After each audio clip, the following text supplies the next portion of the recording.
तो दिल्ली की सर्द हवाओं से और धुंध थी, लेकिन एक चीज़ लक्ष्मण जी ने बिल्कुल साफ बताई थी कि टैक्स स्लैब में परिवर्तन होगा, टैक्स में कटौती होगी, और वो बिल्कुल CNBC आवाज़ की खबर पे मोहर लगी और लक्ष्मण जी बधाई के पात्र हैं इसके लिए।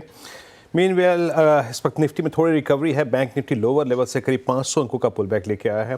थोड़ा सा अगर बजट से थोड़ा इधर उधर डाइवर्ट भी करते हैं, ये स्पेशली थोड़ा सा राहुल RBI के कदम के बाद, लिक्विडिटी इंजेक्ट करने के बाद थोड़ा सा हमने NBFCs में मूव अच्छा देखा है। NBFCs पे आपका टेक क्या है, specially the way B2 is behaving right now, Bajaj finance Finserv?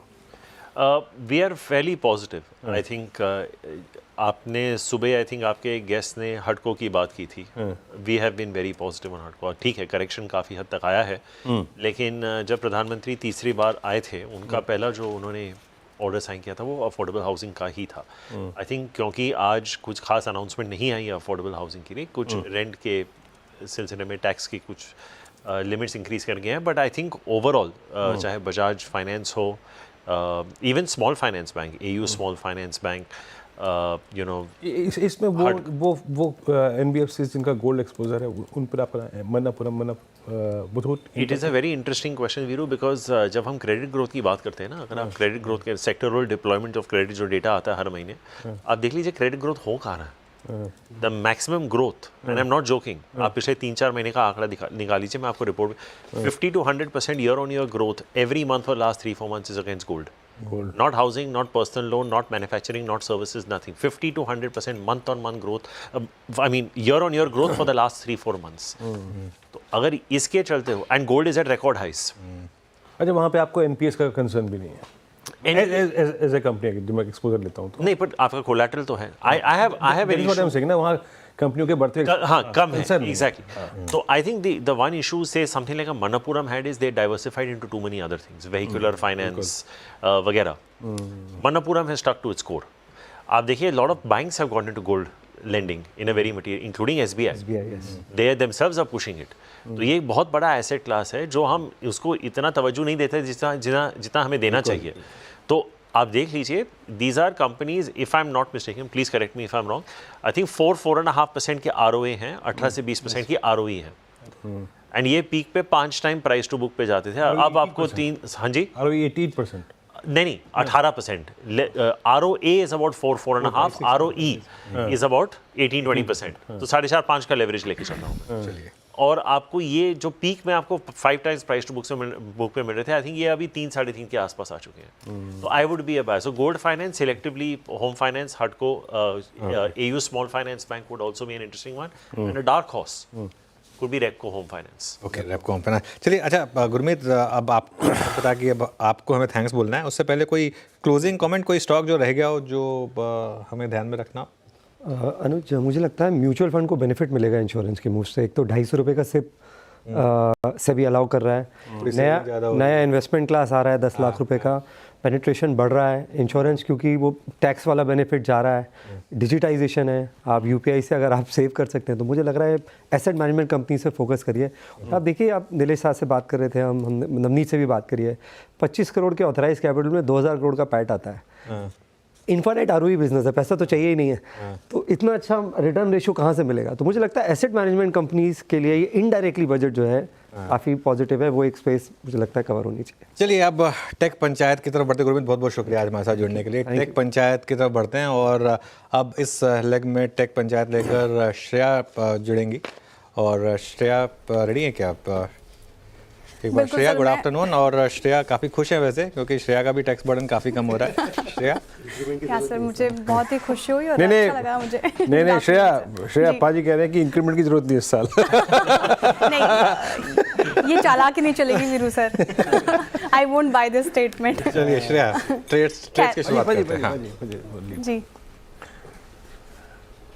Shreya, okay sir. तो हमारे साथ जुड़े हुए अभी सचिन, शिल्पा जी और बहीती जी, जो भी यहाँ पे फिलहाल ट्रेड देंगे। तो आशीष जी से शुरुआत करते हैं। आशीष जी, बताइए आपने क्या पिक किया है? जी, फिनिक्स मिल्स पे खरीदारी की सलाह रहेगी। जिस हिसाब से पूरा कंजम्पशन स्टोरी चल रहा है, हमें लग रहा है कि new एंट्रेंट into the F&O segment है, और यहाँ पे एक अच्छा मोमेंटम अब बन रहा है, तो यहाँ खरीदारी की सलाह है। 1680 का स्टॉप लॉस लगाना है, 1800 और 1850 के टारगेट्स के लिए फिनिक्स में मिल में बाई किया जा सकता है। ठीक है, 1680 के स्टॉप लॉस फिनिक्स मिल। सोनी जी आपकी पिक? जी बिल्कुल, यहाँ पे HDFC AMC पे ध्यान दे सकते हैं। HDFC AMC मुझे लगता है यहाँ पे 4000 के पार जाने के लिए बिल्कुल तैयार है। स्टॉप लॉस आप 3870 का रखिए। ठीक है शिल्पा जी, मुझे माफ़ कीजिएगा। problem. शिल्पा जी No problem. HDFC AMC। ठीक है, सचिन जी आपकी पिक? मुझे इंडिगो काफ़ी पसंद आ रहा है। इनफैक्ट जिस तरीके से इसने 4400 के एक हर्डल को निकाला है, प्लस जो इंक्रीमेंटल बिल्टअप है, मुझे लग रहा है उसकी वजह से और भी थोड़ी सी तेज़ी बनेगी। 60 मिनट्स चार्ट पे क्लियरली एक बुलिश फ्लैग फॉर्मेशन है जिसके प्रोबेबल टारगेट्स 4630 तक प्लेस्ड है। तो आई थिंक यहाँ पर खरीदारी की जा सकती है। 4400 का आपको स्टॉप लॉस लगाना है on closing basis and positions को रिटेन करना है 4630 के टारगेट के लिए। ठीक है, 4400 का स्टॉप लॉस, तीनों ही बाई साइड की ट्रेड फिलहाल टेक पंचायत से आते हुए। बहुत बहुत शुक्रिया शिल्पा जी। एक सवाल था मेरा वैसे आपसे, ये वीरू और श्रेया बार बार जो आपका नाम गड़बड़ करके आप बोल देते हैं इट्स ओके, बट अंदर से गुस्सा आता है कि नहीं आता आपको वैसे? नहीं, बिल्कुल नहीं अनुज जी, बिल्कुल भी नहीं आता है। ये अच्छा, मुझे इनफैक्ट अच्छा लगता शिल्पा है। जी हमेशा, देखिए शिल्पा नाम की जो व्यक्ति होते हैं ना, वो हमेशा माफ़ कर देते हैं। बाजीगर में शाहरुख खान को माफ़ कर दिया तो हमें क्यों नहीं माफ़ करेंगे? नहीं, मुझे बहुत अच्छा लगता है जेन्युइनली, बिकॉज जो भी है फैमिली के अंदर ही है, तो I am very happy with that. बहन है तो ऑब्वियसली। चलिए, बहुत वैसे खैर बहुत अच्छी कॉल्स शिल्पा जी आपकी, हमारे पूरे पैनल की बहुत शानदार कॉल्स रही हैं। आज भी देखिए काफ़ी कॉल्स के टारगेट हिट हो रहे हैं। गिनाने बैठ जाएंगे तो जैसे वरुण बेवरेजेस एक दिमाग में आया, एक एग्जांपल सुबह मारुति, अल्ट्राटेक, काफ़ी सारे स्टॉक्स हैं जहाँ पर टारगेट मीट हो रहे थे। लेकिन वीरू एक स्टॉक, और इसमें मैं राहुल से भी लूँगा क्योंकि राहुल के दिल के काफ़ी क्लोज है ये स्पेस। बर्जर पेंट्स लेकर आइए एक बार जरा, और बर्जर पेंट्स आएगा आपकी अब स्क्रीन पर। राहुल, स्पेस ने बहुत पेन देखा है, चाहे बर्जर पेंट्स हो चाहे एशियन पेंट्स हो। अब ज़्यादा पैसा मतलब घर भी पेंट कराएंगे लोग। देखिए आज तो मार्केट इसी तरीके के नैरेटिव्स बना रहा है ना। ये आई थिंक अनुज स्टार्ट हुआ था जब Asian, this was very similar to Bajaj finance, DMart and HDFC bank. I think जब एशियन पेंट्स के रिजल्ट्स थोड़ा स्लिप होना चालू हुए थे, बिकॉज ये चौथा स्टॉक था which was beyond price to perfection. तो आई थिंक वहाँ से जब वैल्यूएशन रीसेट होना चालू हुआ और दिखा कि जो फॉर एग्जांपल अगर आप 20% का ग्रोथ लेके चल रहे थे, अब वो शायद 15-17% होगा, वो एक रीसेट की वजह से। The second point Anuj was these were very over owned stocks, because इसमें आपके पास ज़्यादा चॉइसेस नहीं है। आपके पास या तो एशियंट है, बर्जर है, कांजा नेरोलैक है। अब जो आ रहे हैं इस बिज़नेस में वो सब अनलिस्टेड आ रहे हैं, चाहे इंडिगो पेंट्स हो, JSW पेंट्स हो, एक्सेट्रा। तो आपके पास ऑप्शंस बहुत कम थे। इसको अनुज हम कंज्यूमर डिस्क्रिशनरी में गिनते हैं, because you know it is your choice of paint, आप कोई भी लगा सकते हो, but when you are getting into branded premium we view it as consumer discretionary. But I think that these companies will probably be companies that are growing at 13-15% is my sense. I don't think they will grow close to 20, you know, जो Asian paints का एक ज़माने में अनुज आपको याद होगा 20% का volume growth आता था। You know I think those days are behind us, but I think if we adjust to a new normal reality, I don't think that this is a space that should be avoided. I think या तो आप Asian paints या Berger या नैरोलैक जो भी है, पर इसमें एक ही इशू आ जाती है कि the lower you go stock की लिक्विडिटी कम होती जाती है। तो I think if you have to buy, I would still be on dips buyer in Asian Paints as well as Berger. Time and price correction दोनों हो चुका है, so I would be more comfortable. जैसे हम Hindustan lever की बात कर रहे थे, I would be more comfortable buying it here. जब वो पीक पे थे, आई think the kind of valuations they were getting at peak earnings, peak multiple, वो हमेशा रिस्की होता है। जैसे अब गुरमीत भी थोड़ी देर पहले डिक्सन का जिक्र कर रहे थे, it's another stock which is peak valuation, peak multiple, you know, peak earnings growth, तो margin for error becomes very little. तो I would actually be a buyer on dips in this segment. एक और class within this sector, Astral, मतलब real estate ancillary, इसमें ये कहानी की collapse हो रही है। एक सेकंड सॉरी, एक सेकंड। सेंसेक्स ग्रीन में आया, एक बार जरा सेंसेक्स का इंट्राडे चार्ट लेकर आइए जरा। सेंसेक्स आपको अब आप दिखाई देगा ग्रीन में आया एकदम से, और बहुत समय के बाद आज इंट्राडे में हमने वापस ग्रीन देखा है। और निफ्टी भी एक बार देखिए, निफ्टी के लो से रिकवरी देखिए आप। निफ्टी अब सिर्फ 20 पॉइंट रेड में रह गया है, और 23,318 का लो लगाने के बाद अब 23,485 पर इस समय निफ्टी ट्रेड करता हुआ दिखाई देगा। इवन ब्रॉडर मार्केट में बहुत शानदार रिकवरी है। मिड कैप इंडेक्स जो एक समय पे 800-900 पॉइंट नीचे था, अब देखिए क्या शानदार रिकवरी। 52,744 का लो लगाने के बाद 500 पर अब ऑलमोस्ट मिड कैप इंडेक्स आ चुका है, 750 पॉइंट की ऑलमोस्ट मिड कैप इंडेक्स में 650 पॉइंट की ऑलमोस्ट यहाँ पर रिकवरी आई है वीरू। और एक एक करके मिड कैप स्टॉक्स में अच्छे मोमेंटम आ रहे हैं और बीटन डाउन स्टॉक्स में काफ़ी अच्छी रिकवरी आ रही है। वो बात कर रहे थे स्टोवक्राफ्ट की, क्रॉम्पटन देखिए जिसके पास बटरफ्लाई गांधीमती वाला ब्रांड भी है और बाकी खुद के भी काफ़ी ब्रांड्स हैं। क्रॉम्पटन डे हाई पर आया और उसके अलावा आप देखिए ट्रेंट वो डे हाई पर आया। सॉरी वीरू मैंने आपको थोड़ा सा तो पता कितना क्लासिकल टेक्निकल सेटअप है आज का अनुज। आज का निफ्टी का लो वही है जो कल का थ्रेशोल्ड पॉइंट था, वो 23,300 है, 23,300 350 आई थिंक अब वही है अब वो अब आपके लिए वो शायद डाउन साइड पर सपोर्ट बन जाएगा। और आज का हाई एग्जैक्टली निफ्टी का 200 डे एक्सपोनेंशियल में। अच्छा एक सॉरी मैं थोड़ा सा डाइग्रेस कर रहा हूँ और प्रकाश जी मैं एक्चुअली सिंस वीरू ने रियल एस्टेट एंसिलरी की बात की थी, मैं पूरा रियल एस्टेट को जोड़ देता हूँ इसमें। अब 2 घर की बात हो रही है फॉर एग्जांपल कि सेल्फ ऑक्यूपाइड में बेनिफिट मिल सकता है, राहुल को पर्सनली काफ़ी फ़ायदा होगा उससे वैसे, बट सेक्टर के लिए क्या व्यू रहेगा? आई थिंक देखिए कंजम्पशन में ब्रॉडली रियल एस्टेट भी आएगा, ड्वेलिंग के जहाँ तक ड्वेलिंग का सवाल है, बट मुझे नहीं लगता कि इमीडिएट बेसिस पे कोई नुकसान भी है इस बजट में। I haven't seen any negative news की कोई ऐसी चीज़ आई हो जो रियल एस्टेट के ऊपर कोई अंकुश लगा दे। इनफैक्ट इंपॉर्टेंट चीज़ ये है, आप ये देखिए कि जो रेंटल इनकम पे TDS की जो लिमिट बढ़ाई गई है 6 लाख कर दी गई है, उससे ये होगा कि जो कई लोग इस वजह से रेंट पे नहीं देना चाहते थे या लिमिट कर लेते थे अपने रेंटल उसको कि ये कौन झंझट लेगा, वो चीज़ नहीं होगी। तो आई थिंक एक अवेलेबिलिटी ऑफ रेंटेड इन्वेंट्री जो है वो थोड़ी बढ़ भी सकती है कई पॉकेट्स में। तो all and all it's good. और आप देखिए कोई भी रियल एस्टेट स्टॉक डाउन नहीं है, मतलब चाहे कोई ऐसी चीज़ डायरेक्टली अनाउंस नहीं हुई लेकिन सभी रियल एस्टेट वाले प्लेयर्स अच्छे हैं और उस वजह से मुझे लगता है भाई मंडे FIs आएंगे, थोड़ा बहुत इंस्टीट्यूशनल एक्टिव होगी तो आपके सीमेंट विमेंट में भी थोड़ी रौनक आ जाएगी। ओके चलिए अब हमारे साथ केडिया सिक्योरिटीज़ के मैनेजिंग डायरेक्टर विजय केडिया भी जुड़े हैं। विजय भाई गुड आफ्टरनून। FM ने सुन ली आपकी, टैक्स कम कर दिया? क्या टैक्स कम किया भाई, किधर? नहीं आपका नहीं कम किया, आपका नहीं कम किया हाँ, लेकिन हमारा कम कर दिया। अभी तू मुझ में मैं तुझ में, यार दोनों में फर्क किधर है भाई ये बता। नहीं लेकिन जो 85% इंडियंस 12 लाख से कम अर्न करते हैं विजय जी, उनके लिए टैक्स कम हुआ, लेकिन कैसे देख रहे हैं आप इस बजट को? निराश हैं या खुशी है? नहीं इसमें खुशी और उसका बात नहीं है। मेरे को क्या लगता है ना कि बॉस ये टैक्स जो कम किया है, समझिए जो भी 12 लाख का लिमिट किया है, बहुत बड़ा रिफॉर्म। ऑफ कोर्स ये आश्चर्यजनक है, ऐसा सोच नहीं सकते थे, लेकिन मेरे को लगता नहीं है इससे कोई 4 ट्रिलियन डॉलर की इकोनॉमी को कोई बहुत बड़ा कोई पुश मिलने वाला है या हमारे जो भी मार्केट को कोई बहुत बड़ा पुश मिलने वाला है। मेरे को ऐसा नहीं समझ में आता है। मेरे को लगता है कि हमको जहां पे हम खड़े हैं और जहां हम जाना चाहते हैं, जो लोग बात करते हैं अमृतकाल की और ये 10 ट्रिलियन 20 ट्रिलियन 30 ट्रिलियन, ये छोटे छोटे चीजों के रिफॉर्म से वो चीज नहीं होगी, ऐसा मेरा पर्सनल मानना है। मैं गलत भी हो सकता हूँ मनोज भाई, लेकिन मेरे को लगता है ठीक है, ये अच्छी बात है, मिडिल क्लास के लिए बहुत अच्छी बात है, लेकिन इससे कोई मार्केट नई दिशा में चला जाएगा, इससे कोई नया यहाँ पर कुछ चालू हो जाएगा, इसके कारण कोई FIs आ जाएगा, ऐसा मेरा मत नहीं है। ऐसा मैं नहीं समझता। तो विजय भाई फिर अब मार्केट में इस समय जो पिछले 4 महीने की हमने पेन देखी है, मुझे अच्छे से याद है पिछले बजट के बाद आप और मैं एक बजट वाला वो जो एक इवेंट था उसमें साथ में थे, उसमें आपने एक बहुत अच्छी स्टोरी सुनाई थी। तो वो मार्केट उसके बाद काफ़ी गिरा पिछले 4 महीने में। अब क्या ये मार्केट रिकवरी के मूड में आएगा या अभी और पेन झेलना पड़ेगा इस मार्केट को? मेरे को लगता है कि इंडेक्स वाइज अभी थोड़ा सा बाकी है अभी फिलहाल, और शायद 2 महीने 4 महीने और लग सकते हैं, या 3 4 5 महीने 6 महीने अभी लग सकते हैं। ये इतने जल्दी खत्म नहीं होने वाला है। इंडिविजुअल शेयर्स की बात अलग है, जो शेयर्स गिर गए होंगे, बहुत ज्यादा गिर गए हैं, 50-60% अगर गिर गए हैं, हो सकता है अपने बॉटम वॉटम बना लिया गया होगा, लेकिन अभी माहौल सुधरने में मेरे को लगता है अभी भी थोड़ा टाइम लगेगा। और अच्छा विजय जी एक मिनट। अच्छा राहुल अब हमारे साथ।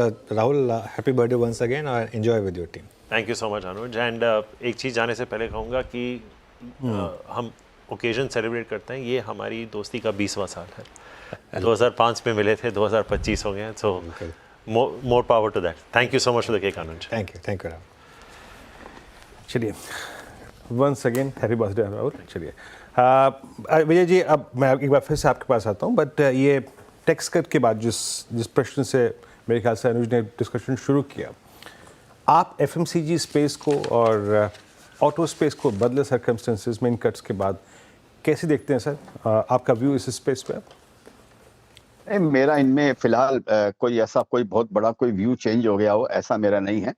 आज जो बाजार में हो रहा है ये कोई सूचांक नहीं है, इसके ये कोई मार्केट का ट्रेंड, लॉन्ग टर्म ट्रेंड नहीं बता रहा है ऐसा।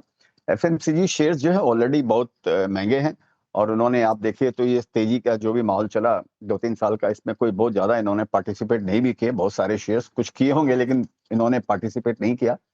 तो बोलकर ये तो रोज की उठापटक है। और ऑटोमोबाइल तो ऑलरेडी बढ़िया कर रही थी, थोड़ा बहुत स्लो डाउन अभी चल रहा है 2-4 महीने से, 5 महीने से, वो साइक्लिकल है, वो चलते रहता है उसके अंदर में। आज ये 1 लाख करोड़ का जो छूट आया, इसके कारण कोई बहुत इसमें तोड़फोड़ हो जाएगी, मेरे को ऐसा नहीं लगता है यहाँ पे। क्योंकि जो लोगों में एक उत्साह की कमी है, ऐसा जो मेरे को लग रहा है हिंदुस्तान के अंदर, अभी भी मैं मुंबई के बाहर हूँ, जो लोगों से मिलता हूँ, बातचीत करता हूँ, कहीं ना कहीं एक सेंटिमेंट कहीं ना कहीं थोड़ा खराब हुआ है लोगों का, चाहे वो कंज्यूमर हो या वो व्यापारी हो, इंडस्ट्री में हो या ट्रेडर हो।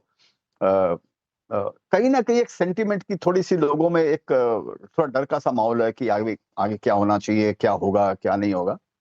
तो मेरे को लगता है कि उस पर ज्यादा फोकस करना चाहिए। मेरे को ज्यादा खुशी होती है अगर सरकार अनएम्प्लॉयमेंट के ऊपर में है।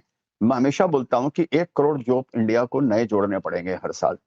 जब तक वो इशू, जब तक उसको नहीं छूती है सरकार या उसका कोई फुल प्रूफ प्लान नहीं निकलता है, तब तक ये टैक्स को घटा देना है, टैक्स को बढ़ा देना, मेरे ख्याल से, मेरे लिए पर्सनल, मेरे लिमिटेड नॉलेज में ज्यादा इम्पोर्टेंट, ये है इम्पोर्टेंट, लेकिन ये मार्केट के पर्सपेक्टिव से अगर मैं देखूं, उस पर्सपेक्टिव से मेरे को बहुत ज्यादा इम्पोर्टेंट ये नहीं लगता।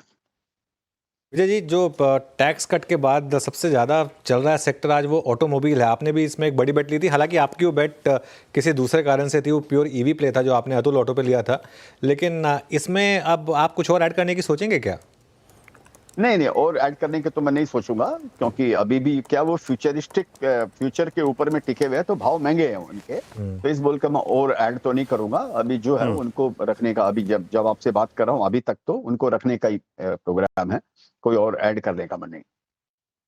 मतलब कुल मिला के आपका कहना ये है कि ये आज का बजट ऐसा नहीं मान रहे कि हम ये कहें कि ये जो पिछले 3-4 महीने से दिक्कत थी, अनस्टेबिलिटी थी, वो अरेस्ट हो जाएगी। अभी भी आई थिंक हमको वो जो एफआईएस के एग्जिट हैं, उनकी सेलिंग है, उसको विटनेस करना पड़ेगा। ये सेटल डाउन होने का अभी फेज नहीं है, आपके मुताबिक ये ऐसे ही है? हाँ, ये ऐसे ही है। 1-2 दिन में, मैं अगेन गलत भी हो सकता हूँ, गलत होऊंगा तो मेरे को खुशी होगी। 1-2 दिन में सेटल हो जाएगा। फिर मार्केट में जो 4 दिन पहले जो चल रहा था, वो वही लैकलस्टर या मंदी का, या जो समझिए ऊपर में बेचने का, जब मार्केट राइज होता है उसमें बेचने का, ये माहौल मेरे को लगता है अभी और थोड़े महीनों मार्केट के अंदर में चलना चाहिए। ये कोई गेम चेंजर बजट नहीं है, ऐसा मेरे को नहीं लगता है। ओके विजय भाई, बहुत बहुत शुक्रिया आज हमारे साथ जुड़ने के लिए अपने इस क्विक टेक के साथ। थैंक यू भाई। चलिए, ये बात हो गई विजय केडिया जी से। एक काम करते हैं, एक ब्रेक किया जाए अब, इस समय आई थिंक ड्यू है, एक बार अगर मुझे बता दिया जाए। चलिए ब्रेक लेंगे थोड़ी देर में। केडियानॉमिक्स के फाउंडर सुशील केडिया जुड़े हैं क्या हमारे साथ? उनसे बात कर लेते हैं एक बार। सुशील गुड आफ्टरनून। सुशील, तो एक बजूका दिया फाइनेंस मिनिस्टर ने टैक्स काट के, आई थिंक ये आप एक्सपेक्ट कर रहे थे मार्केट, लेकिन उसके बाद नीचे क्यों आया और अब इस तरीके से शार्प रिकवरी आई? क्या माने आज के लोगों को एक तरीके से बॉटम? देखिए, आजकल तो बॉटम लगता है, पर अनुज, स्टॉक मार्केट के लिए तो हर रोज सेम है ना, जो बाजार के सिद्धांत हैं। हमारी हमेशा बात होती है साल भर, या तो यू कैन बी प्रॉफिटेबल और यू कैन बी कंफर्टेबल। तो जिन्होंने लास्ट 3 दिन में माल नहीं लिया, और हमने मजदूरी की माल लेके जोखिम उठाया हमने, और आज सारे लोग कंफर्टेबल होने के बाद माल लेंगे और मुनाफा भी तुरंत का तुरंत चाहिए। आपको कंफर्ट मिल गया, फाइनेंस मिनिस्टर की अच्छी अच्छी बातें सुनने के बाद आप माल लोगे, तो 300 पॉइंट का फायदा हमें तो दोगे ना। तो यू कैन बी प्रॉफिटेबल और कंफर्टेबल। ये टेक्निकल एक, अगर मार्केट के अंदर में कॉम्पिटिटिव कॉम्बैटिव मूवमेंट्स होंगे, ये मार्केट का और ह्यूमन नेचर है। तो 300 पॉइंट की करेक्शन तो हमने सवेरे बात कर ली थी ना, 300 पॉइंट का अगर करेक्शन आएगा तो उसमें दबोच के माल लेंगे, हमने लिया। तो ये बात कही थी आपने कि 300 पॉइंट के करेक्शन आएगा तो दबोच के माल लेंगे। तो आज आपने ऐड किया है लोअर लेवल पे? बिल्कुल। और कहाँ तक के टारगेट दिख रहे हैं स्विंग में? क्या रिसेंट हाईज क्रॉस होंगे, 25,000 की तरफ बढ़ेंगे? देखिए मोटी बात करें, आज का दिन जो हम उत्तेजित हो रखे हैं बजट को लेकर के, तो जो बजट से सामान्य चिंताएं रहती है, फाइनेंस मिनिस्टर में हमें चिंतित करने वाली कोई बात नहीं करी। तो बजट अभी हमारे कोई नए दुख देने वाला नहीं है। तो कल से हम बाजार के ऊपर में नॉर्मल बातों को, सोमवार से नॉर्मल चीजों पे ध्यान देंगे। तो चार्ट के अगर हिसाब से मैं बात करूं, जो ब्रेकआउट्स हमारे हो चुके, जो पुल बैक उसके बाद होना था वो आज हो लिया, और अब बाजार के पीछे बड़े विंड्स हैं। आप देखो डीमार्ट का जैसा स्टॉक है 7% बढ़ गया। लास्ट मंगलवार आपसे बात नहीं हो पाई, मैंने लिस्ट आपको भेजी थी कि सारे एफएमसीजी के स्टॉक डबल हो गए। डीमार्ट का भी स्टॉक 2-2.5 साल से करेक्शन हो चुका है, वो डबल से भी ज्यादा बढ़ेगा। आज क्या, आज डीमार्ट 7% बढ़ गया। मतलब क्या, इनकम टैक्स की रेट घट जाएगी तो मतलब लोग दाल ज्यादा खाने लग जाएंगे, चावल ज्यादा खाने लग जाएंगे। सेंटीमेंट घूम गया, माहौल बदल गया, मौसम बदल गया, और स्टॉक 2.5 साल से ऑलरेडी करेक्टेड होके अपने पूरे पैटर्न को कंप्लीट कर चुका था। तो आने वाले समय में मैं अब यहां से 25,200-300 तक की निफ्टी के लिए शांति शांति से अगले 1 महीने काम करेंगे। वहां तक कैसे पैटर्न्स बनते हैं, कौन से सेक्टर्स पार्टिसिपेट करते हैं, फिर उसके बाद अगले पुल बैक में, जैसे आज 300 पॉइंट का पुल बैक मिला, 25-300 जाने के बाद देखते हैं फिर 1,000-1,200 पॉइंट का, 600 पॉइंट का, 800 पॉइंट का क्या पुल बैक मिलता है। उसके बाद दोबारा से नया दांव लगाएंगे 27,000 के लिए। पर अब जो बाजार का मोटा मोटा ना 5-6-7 महीने का एक करेक्शन था अनुज, लगता है कंप्लीटेड है, और बढ़िया पैसा बनाने का बाजार में दोबारा टाइम आ गया है। बजट ने अच्छी अच्छी बातें करी, कोई दुख नहीं है बजट में, जो है अच्छा ही है सब कुछ। सुशील जी, वो आज आपका मेरा जुबिलेंट फिर हवा में लग गया है, कहाँ जा रहा है अभी ये 750 रुपए।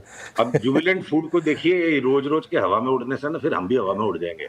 जब किसी को नहीं लेना था जुबिलेंट फूड 400 का 800 हो गया, आपने मलाई खा ली, ठीक। तो किडियानोमिक्स को तो आदत खराब है, मलाई खाते हैं, छाछ खाने वाला काम हमको नहीं करना है। अब जुबिलेंट फूड हमारे रेडार से बाहर, हमको उसमें दिमाग ही नहीं लगाना है। चलिए सुशील जी, एक जुड़े रहिए हमारे साथ, एक छोटा सा ब्रेक ले रहे हैं हम, और उसके बाद वापस लौटेंगे और आखिरी का 1.5 घंटा आज के सैटरडे स्पेशल मार्केट में।